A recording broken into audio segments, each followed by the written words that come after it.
4 months. So I think the answer is we still don't know, but I think close to what Kapil just said is about that. The best thing is that try to be over the center of the footprint if you can get it. And more AM port, more AM. More AM port, and that is the best thing. If we are using the infromedial portal, that will be the good option. Yeah. Because while putting the tunnel from the infromedial portal, if you are going too posteriorly or downwards, there is a high chance you can blow out posterior portal. No, I mean, I agree with you. You need a low access to the intermediate port. What I meant was replicate the AM bundle more to the PL. Amit, I think for people, for TBR we don't have so much confusion. We have only 3 points: either PCL, medial tibial spine drop point, or entry to the entry on the lateral meniscus. So, what is the preferred point for TBL? For TBL, I use basically the anterior horn, anterior border of the anterior horn of the lateral meniscus. That is the most consistent. Posterior border. Posterior border of the anterior horn, posterior border. That is one. That is the most consistently used one. There is one very small point that Kapil mentioned. I think we are all quite agreed about the AP placement. How about the medial lateral placement? I place it more towards the medial side. Because it So I goes think from the for me medial the best thing to is the lateral. I have learned from the teachers also the medial tibial spine drop point, and that is best way. You are medial to the medial tibial spine, and you are just posterior to the anterior horn of the lateral meniscus also. Yes, I think we are, Kapil mentioned, Medial- stay a that is tad most- medial to this. 1 or 2 mm medial to the Medial below tip, midline. and that is a drop point. Put your tip there and just drop. The place where it is dropping, and that is the standard point, and it is the most consistent point which is present in every knee. When anterior, you have engine of the anterior horn of the root of the lateral meniscus also, you will have a medial tibial spine intact in those patients also. So Kanchan, if for femur is footprint, if the footprint is not visible properly, then what should be the landmark, either the bony landmark or we need to For femur, for femur. for femur. If the footprint is not clearly The first visible. question, the answer to the first question. For almost every knee, whenever I find it's a little too old, say 2, 3, 4 years old, which is quite common in our country, the moment I come in from the view from the AM portal, I always see a little bit of it. Always. Where I missed out in that period of my failure period was I suddenly realized, I suddenly thought that since we can put it 7 millimeter from the center and a little more than half beyond the anterior edge, I started to neglect a very important aspect, which is the residence ridge. We frequently mistake the resident ridge to be the back of the knee, which is not. And that is where, and I urge Kapil, that is where you sometimes need to not do a notch process like the patients do, but you do need to clear that part very nicely to see the back of it. And the key to success is That you have, obviously has to be with. yes, you have to mark, you have a visual idea where that is. If you cannot see the back of the knee, then you can do it. There are lots of options to make your femoral tunnel correct, because including the Hertel grades. You use your CM, use your Hertel grades, identify where exactly. But probably, as he's saying that identifying the footprint is the best way where you can place your femoral tunnel. But I find quite a few cases in which you don't see probably those older cases when you don't see the footprint of the femoral tunnel. In that case, you clean up the posterior wall, look the posterior wall very properly, use some other device. Some make your- offset guidance. Yes. Even if you believe in using femoral offset. Yes, I am a big fan of femoral offset, and I use femoral offset, and I also use a femoral offset, but earlier I used to have a 2 millimeter. I used to target for the 2 millimeter posterior offset, but now I make a little more. So it was just eyeballing or? No, the offset jig. Now you have to 7 millimeter, 8 millimeter jig. So if you have a 8 millimeter craft, you make 6 to 7 millimeter. Yeah, 3 or 4 millimeter. my fellow did a research in which we did two things. One, we did the eyeballing, and then second group we did the femoral offset. So probably femoral offset gives you better control if you understand where is your footprint. Then you use your femoral offset, and it gives a better control of your So take off for beginner is better to use a femoral offset. femoral offset. Yes. I think after graft amputation, But also when you have a femoral offset, you got to know where to put that femoral offset. Exactly. It's a large area. If the posterior wall, then it's a big problem. I think after graft application we have one other complication very common is flow of the small tunnel. So what is the tip to prevent it? We say for the offset, and if it has happened, how will you tackle this? I think, if you have blown out, then probably the best idea is to use a larger ender button on the superior surface. That's the probably, or you can still use the The blow out conventional. of the posterior wall, not the lateral wall. Okay. Posterior wall, I think you can still continue to use your conventional, ender buttons, aperture fixation. No, aperture fixation is Once not it's possible. blow out, aperture Blow out. fixation is contact Circulatory limited. fixation is still possible. The conventional, okay. And I think, but you need to protect that graft for a longer period of time because you don't have an posterior bony osseous tunnel to integrate completely. So I usually tend to protect the graft for quite a long time, 1 month or two. Otherwise, probably I feel that humeral fixation is not that strong. And I think to prevent that blowout, I personally feel that you need make sure that you see the posterior wall completely. Once you see the posterior wall completely and you know your offset dig is sitting on the posterior wall, chances of blowout is really less. I think two things is important. What you do, if you have a blow out, don't go for aggressive react. Second thing is aperture fixation is contact indicated. Always go for a surface fixation. If you have a lateral blow out, then lateral blow out. Lateral rotor, you can use larger. Those exo buttons. So we have an endo button, larger exo buttons. Direct button or extend of button. Extend. Those two companies are providing it. Here for me, if lateral blowout outside it. Outside. Yeah. Yes. Yeah. But this time when we were in Roshan's meeting, academic meeting, we saw a wonderful technique by a Italian surgeon to prevent blowout using BT. So he put in this bead pin, but he did not put it in all the way. He put it about 20 millimeters. And then he started with this 10 millimeter reamer. He from 5 millimeter, took everything out. Then he found that it was projecting back. So now what he did, he took the bead pin out and he put the bead pin in the interior edge of that raw area again. And he had something to prevent that. That was a very nice way of preventing. You was Because- preserving the posterior quarter. Because he was using BTB, so aperture fixation is very strong. Thank you, sir. Yes. After your perfect tunnel placement, now you need graft passage and fixation. These are various factors which are under surgeon's control, out of which graft fixation is the most significant one, particularly during early healing phase. If you consider healing time, BTB is the quickest to healing, takes usually around 6 weeks because of bone-to-bone healing.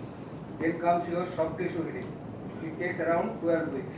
Why this time period is significant? Because during this time, your fixation device is going to hold the graft in anatomical position. And it is the weakest link in the whole cascade of facial reconstruction. Your reconstruction, your fixation device is subjected to various forces of activities of daily living, also subjected to various cyclical loading. We have also entered into the era of accelerated rehab. Your graft fixation device is being subjected to various stresses of this accelerated rehab, and your fixation device should withstand all the forces of accelerated rehab. And you also need to know two more factors. You need to know ultimate load to failure of the graft, which is quite high and it varies from graft to graft. On the other hand, ultimate load for failure of the fixation device is quite low. Why this is important? This is important because fixation is the weakest link during early healing phase. So you need to select your fixation device carefully so that it can withstand all the forces of various activities of daily living and accelerated rehab. Also, we know that graft is subjected to various stresses inside the tunnel. There may be up and down movement of the graft, which is called bungee cord effect. There may be horizontal movement of the graft inside the tunnel, that is called wind wiper effect. There is also elongation stresses because of the creeping of the tissue inside the tunnel.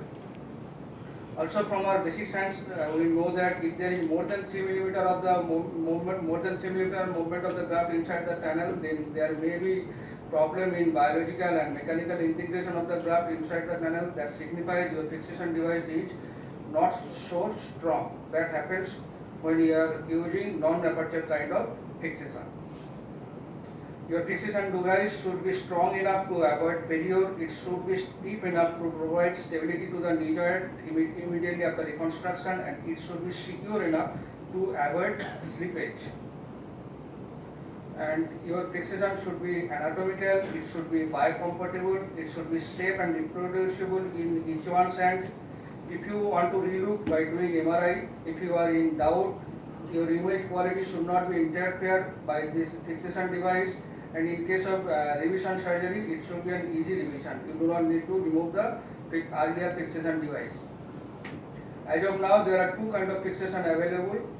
Standard two kinds of fixation. One is aperture fixation, where you need to fix the graft at the mouth of the tunnel, or you can go for suspensory fixation, where you need to fix the graft away from the mouth of the tunnel. Suspensory fixation may be cortical when you are using endobaton, staples, or screw post, or it can be cancellous when you need to fix the graft at the level of the cancellous bone using various transfixation pins. Interference screw is a gold standard, most widely used practice, most widely used. What is the meaning of interference? Interference is the amount by which the diameter of the screw exceeds the gap between the graft and the tunnel. If this is your tunnel, this is your graft, this is the gap between the graft and tunnel. Now, if you insert your interference screw, this overlapping portion between the graft and the tunnel, between the graft and the screw is the amount of interference. Aperture fixation has got certain advantages over other mode of fixation. In this kind of fixation, there is very little amount of graft movement inside the tunnel. That's why chances of tunnel widening is less. Also, clipping would be much less in comparison to other mode of fixation.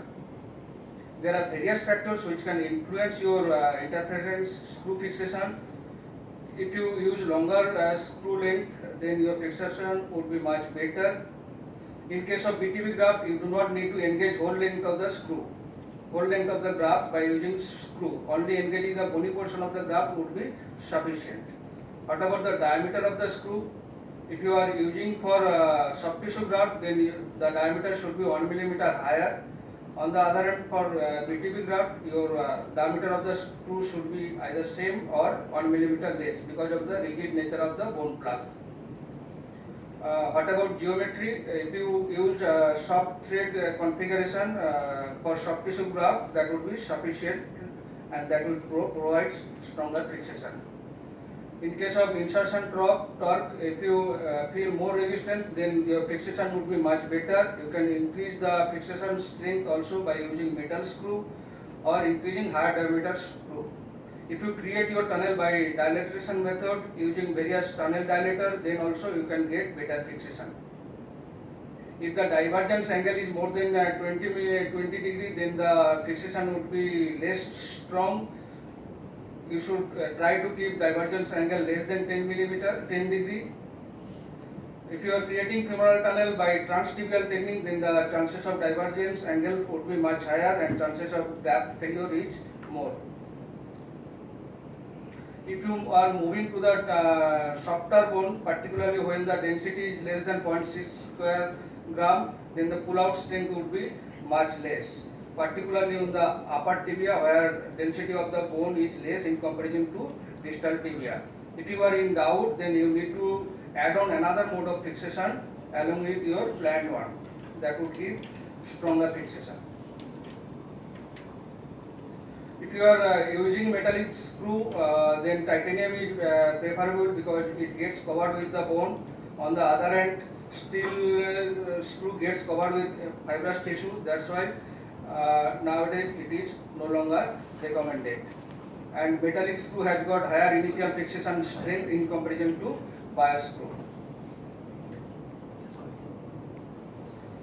If you are using bioabsorbable screw, then crystalline polylactide screws are preferable. It has got it takes long time to get absorbed.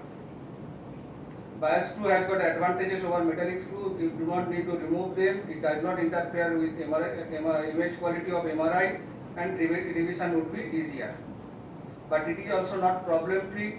There may be screw breakage particularly if you are using earlier generation of the screw, and literature recommends that you should not use any bias screw less than 7 millimeter diameter, then chances of breakage would be much higher. There may be tissue reaction, chances of tunnel widening is more in bias screw, and sometimes knee effusion. To avoid all these problems associated with bioabsorbable screw, nowadays we have bioactive and biocomposite screws also. Suspensory fixation is quite attractive, but theoretically there is more chances of graft motion inside the tunnel, and chances of tunnel widening is more. But clinical studies do not show any difference when you are using cortical suspension from other mode of fixation. If you are using cortical suspensory fixation, you have two options. If you are using end button, you need to use fixed length loop, and you need to create a femoral tunnel which have two parts on its connecting part and insertion part. If you are using second generation, then you need to use tight rope where you can adjust the length of the loop even after flipping of the device. Various literature came up they have compared both closed loop and fixed loop. They have found that chances of failure of adjustable loop is higher than the closed loop. After 4,500 cycles of lengthening, they have found that lengthening in adjustable loop is much higher than the closed loop. So you have to be careful what kind of loop you are going to use. Cancellous suspensory fixation, another mode of fixation. Here you need to fix the graft at the level of the cancellous bone by using various transfixation pin. But it has failed to establish itself, chances of failure is high. So if you are consider fixation both on tibial and femoral side you need to either fix bone plug or soft tissue. On the tibial side also either you have to fix bone plug or soft tissue. For bone plug fixation on the femoral side, interference screw is the standard technique. You can go for cortical suspension or cancellous suspension if necessary. For soft tissue fixation on the femoral side, endobaton is the preferred technique. You can go for aperture fixation also if necessary. For bone plug fixation on the tibial side, interference screw can be done. You can add, you can do hybrid fixation also whenever in doubt by adding fixation post or staples. For soft tissue fixation on the tibial side, you can use single staple, double staples or simple interference screws. These are various options available to you. You need to find out which technique is giving predictable result in your hand, and you need to stick onto that. Newer and newer techniques are also coming up. So in conclusion, in early postoperative period, fixation is the weakest link. You need to choose a fixation device which can withstand all the forces. Clinical results of various methods of fixation are giving comparable results. Interference screw is still the gold standard. Whenever you are in doubt, you can go for hybrid fixation. Thank you.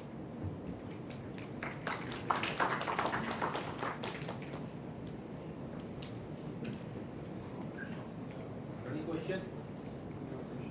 So Dr. Raju Ishwar is there. He needs no introduction. Thank you, Raju, for being here.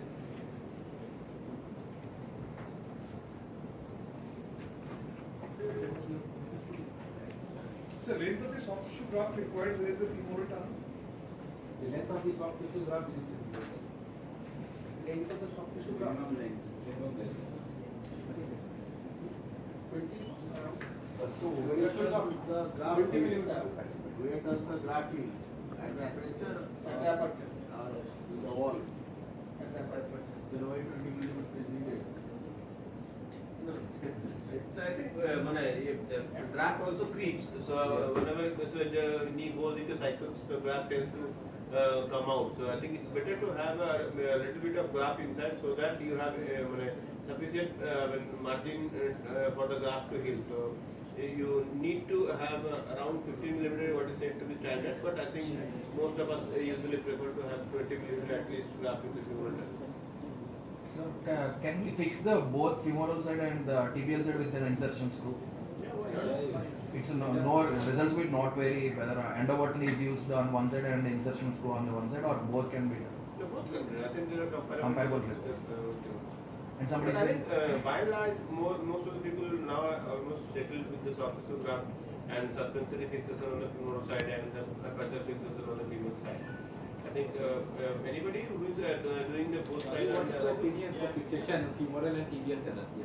So I mean, what you said can be done, but I've had quite a nightmarish experience in two instances. One, my graft got lacerated, I assume for no fault of mine. And in the other instance, what happened is after putting the interference screw and pulling at the tibial end, it just came. And there's been a third instance as well. The graft just slipped into the popliteal fossa, and then the screw just slipped into the popliteal fossa. So you need to be very sure of the back ball that you have. So the safer and the easier way is perhaps to use a suspensory, but can be done. A lot of colleagues in Delhi that I know they use it. Devashi does it also. actually there are cost issues there. Actually the insertion No, screw not- costs. No, it's not a cost issue. And second thing is that revision scenario is always better when you are having a suspension fixation of the femoral side, because your second step of removing these screws and So all if that we was have everything. posterior wall, we are confident about the posterior wall, we can go with. Yes, If we are not confident If anything, about it's a more secure fixation. It's aperture fixation. yeah.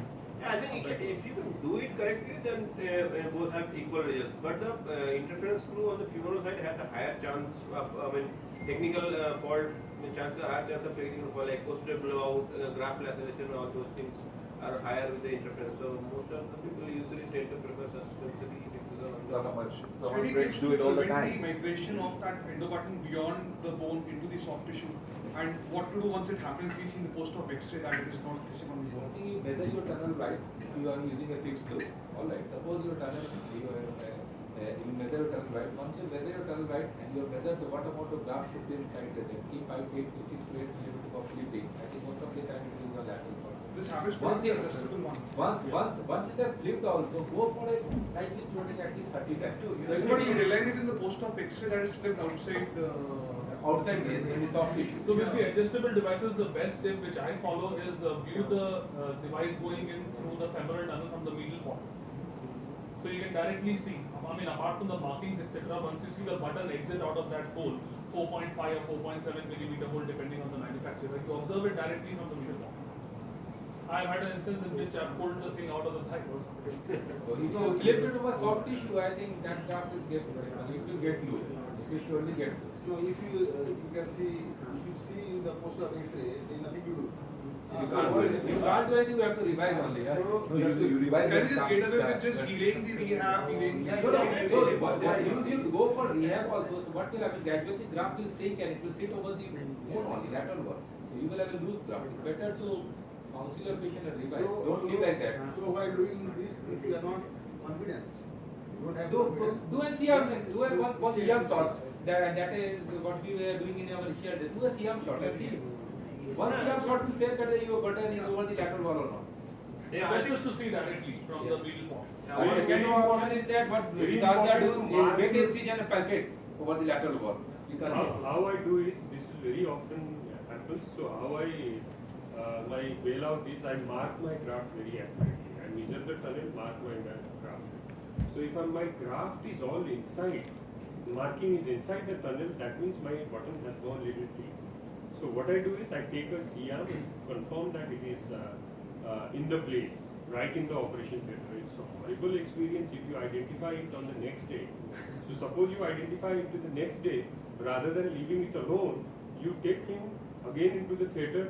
There is a button is there. If you put a button, then put some threads into the button, make a lateral post and tie it to the post. Probably that will give a more predictable result, rather than just leaving it alone and waiting for. you can't leave it in soft tissue. It will Can it be fail. supplementary aperture fixation? Yeah, once you diagnose it, yes. Yeah. See, this has become harder now. 15 years ago, when we were putting our graft a little more anterior, almost all of us in the early days of endo button, we could see the endo button. And we made it a point to see the endo button. Yes. Now you can't. You're way back. But still you can see it. So if you are using a retrograde driller and then you are drilling it from the top, then probably you can titrate the position of your starting point where you can end up in the suprapatellar pouch. So I have seen if you are using a flip cutter sort of thing, and you can see the endo button coming out from the supralateral cortex, and No, in with that the way tight- you can be see the. With the tight to put any of those adjustable loop devices, Yeah. it's a very good idea to see it as it goes in. Yeah. You can't see the doesn't toggle over there. Because Yes, I only think as- what Rajiv told you, see to the endometrial portal, see what the button is getting saved, and in spite of marking it as the best visualization. I learned this technique from Deepak Chaudhary. So, Rajiv, what is the implant choice for BTD aperture fixation on the femoral side? Like we use screw, metal screw, metal screw, or the PEEK one. Because I have broken the edges. Yes, it is. Most of the best implant is, I think, metal screw fused in the bone pattern. Or I think the PEEK can be. I think I Peak am also comfortable breaks. with peak also Peak breaks. breaks. Best is metal. Bone patella, metal screw is the best one. the vendors are not happy. Yeah. Cost is quite. Thank you very much. I'm going to talk on tibial spine fractures, basically in adults. I'll not touch the pediatric part. We all know that this is the famous classification given by Meyer and McKeever, in which it has been divided into 4 different types. So type 1 is undisplaced. Type 2 has a little bit of posterior hinge still attached to it. Type 3 is displaced. And 3 has been further divided. Will not go into detail after that. And then type 4 is a comminuted fracture of the tibial spine. So all these days, olden days, we used to consider it as a fracture. And we used to treat as a fracture for this. But later on, we realized that what is attached to that tibial spine. So the ACL is attached to that tibial spine. And when the tibial spine is displaced, it is not a displaced fracture, but this has a version of the ACL, and then the ACL is deficient. And that is the concept which has led to the complete change of approach to the tibial spine fracture from a conservative towards the operative treatment. So the incidence is basically more in the children, less in the adult. But nowadays, because of the high velocity injuries, where more and more adult tibial spine fractures are seen. In our practice, it's about 50% of the adult and the pediatric age group.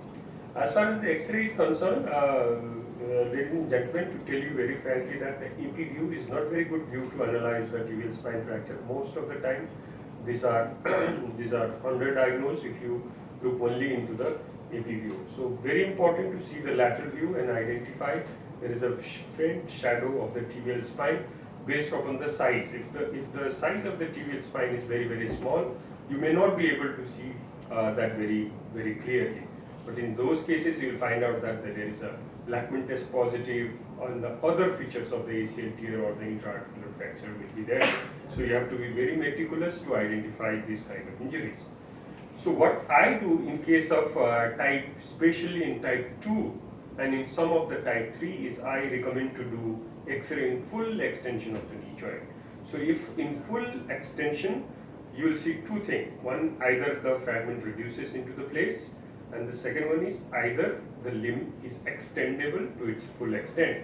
So if it is extendable to its full extent and the fragment sits into the place, probably it is reducible. You can still think of managing them conservatively.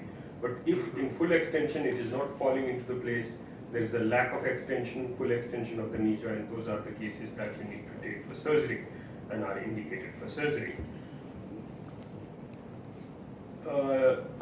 We conventionally, since it was considered as a fracture or bony injury, conventionally we advise a CT scan for most of these patients, but nowadays the trend towards doing MRI is very alarming, because in some of the studies it has shown that about 40% association of the meniscal injuries and the soft tissue injuries. So to identify what are the soft tissue injury will present along with the tibial spine fracture, probably MRI, if you need to do further investigation, MRI will be a better choice rather than doing a CT scan.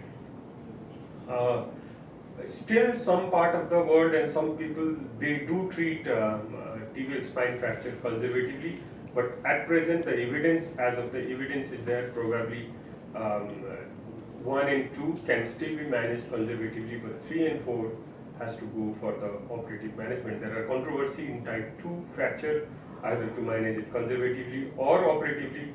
My practice is I do a full extension knee lateral view. If it falls into the place, probably I'll plan for a conservative management. If the fragment doesn't fall into the place, we'll go for surgery in my hand. Yeah, as far as the surgical treatment is concerned, the olden eras we used to do an open, and some people still prefer a mini open arthrotomy and fixation of the tibial spine, either by various techniques. Arthroscopy has become nowadays very gold standard, and there are three major group of techniques that has been described for tibial spine fixation. You can use screws, which is specially devised with low profile flathead screws can be used. In my earlier days, I used to use our conventional titanium screws for fixation. Some of the literature have described the anchor fixation of the same tibial spine fracture. I have no experience whatsoever of the anchor fixation, but the most commonly and the most popular at this moment is the suture bridge fixation or suture fixation technique. This was the video that we uploaded in ViewMedi in 2015, which has already got about 6,250 views. And in that one, we have put up a poll to identify what is their common practice of doing tibial spine fixation. If you see that, there were about 115 votes, which says that only 1.7% will opt for conservative, and majority of the case, in majority of the surgeons, they'll opt for surgical treatment of these tibial spine fracture. And out of these surgical treatments, 71% will prefer a suture bridge technique, and that is the revolution of arthroscopy that is brought in the treatment of tibial spine fracture. So suture bridge technique also, there are so many variations. I'll not go into details of all these variations. I'll show you what are these variations and what I usually do in my case. There are single tunnel technique, that means you make only one tunnel and pull out your own suture outside and tie it over the endo button. That's my preferred technique. Many people, they use a double tunnel technique, make two small holes, and there is in between these two small holes there is the bridge of the bone, so that you can directly tie up your suture over the bridge of the bone. And then some people, they say the TBW, and sometimes the SS wire has been used to fix this kind of fixation. This is the video of our technique. This is about 4 minutes video. I usually intervene within 7 to 10 days of the injury, so I try to get them fresh, because in that case it's very easy to fix, easy to reduce. So this was a tibial spine fracture of a 31-year-old gentleman who sustained a road traffic accident and presented to us.